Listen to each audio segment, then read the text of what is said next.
পাওয়ার সাথে সাথে ওখান থেকে 3টে ইউনিট আসে এবং এই ইউনিটগুলো পৌঁছানোর সাথে সাথে আগুনের ভয়াবহতা দেখে তারা সাহায্য চায়। এর পরপরই আমরা আমাদের কর্মীটোলা ফায়ার স্টেশন এবং তেজগাঁ ফায়ার স্টেশনকে মুভ করাই।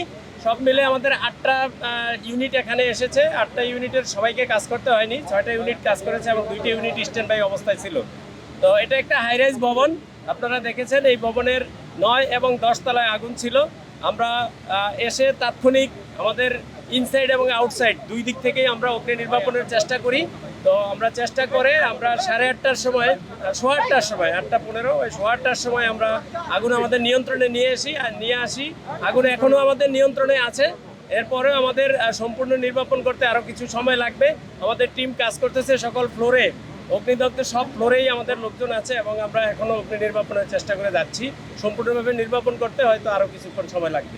প্রাথমিকভাবে যেটা বোঝা যায় 8তলা থেকেই আগুন, 9তলা থেকেই আগুনের সূত্রপাত হয়েছে। এরপর উপরে উঠে আগুন ঊর্ধ্বমুখী, আপনারা জানেন। এরপরেই হয়তো 10 তলায় আগুনটা ছড়িয়েছে। তো খুব বেশি 10 তলায় ক্ষতি হয়েছে, 9 তলায় একটু বেশি ক্ষতি হয়েছে। তো আমরা অগ্নি সম্পূর্ণ নির্বাপনের পর আমরা যখন সার্চ করব তখন আমরা অ্যাকচুয়ালি বলতে পারবো যে কোথায় কি পরিমাণ বুটিক কাপড়ের দোকান বা গোডাউন এই জাতীয় কাপড় জাতীয় দ্রব্যাদি বেশি ছিল। অগ্নি নির্বাপনের সরঞ্জামাদি বলতে যেটা থাকার কথা সেটা আছে, বাট আমার যেটা আমরা আপাত দৃষ্টিতে মনে হয়েছে যে এখানে মেনটেন্যান্সের কিছু সমস্যা ছিল, সে কারণে কমপ্লিটলি ওনাদের সিস্টেম যেটা ছিল এটা ভালোভাবে কাজ করেনি। আমরা এখন যে আধুনিক যে বিল্ডিংগুলো আমরা দেখতেছি ভিতরে ইন্টেরিয়র থাকে। ইন্টেরিয়র হলো আগুনের খাদ্য এবং আগুন বিস্তার লাভ করার ভালো উপকরণ।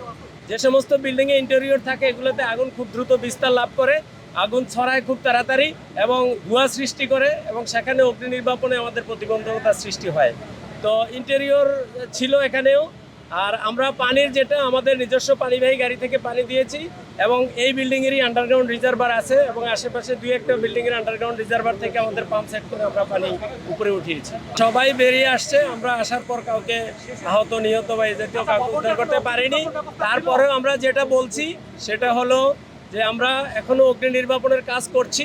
সম্পূর্ণভাবে অগ্নি নির্বাপন শেষে আমাদের সার্চ টিম উঠবে উপরে, আমরা সার্চ করব। সার্চ করার পর যদি কাউকে পাওয়া যায়, রেস্কিউ টিম আছে, তারা রেস্কিউ করে বের করে নিয়ে আসবে। আপনারা দেখতে পাচ্ছেন এমপি, মাননীয় এমপি আমার পাশে দাঁড়িয়ে আছেন। আরেকজন আমাদের এই এলাকার মাননীয় প্রধানমন্ত্রী প্রতিনিধি, উনিও এখানে আছেন। তো আগুন লাগার সাথে সাথেই ওনারাও চলে আসছেন এবং এসে আমাদেরকে এবং লোকজনকে বুঝিয়েছেন এবং সহযোগিতা করেছেন। আপনারা জানেন অগ্নি নির্বাপনের ক্ষেত্রে আমাদের হিউজ ক্রাউড যখন থাকে, উৎসুক জনতা থাকে, এটাও কিন্তু আমার অগ্নি নির্বাপনের ক্ষেত্রে বাধা সৃষ্টি হয় বা সমস্যা সৃষ্টি হয়। ওনারা আসাতে হিউজ ক্রাউড কম হয়েছে, ওনারা রিকোয়েস্ট করে লোকজনকে সরিয়ে দিয়েছেন। এতে আমাদের কাজ করতে সুবিধা হয়েছে।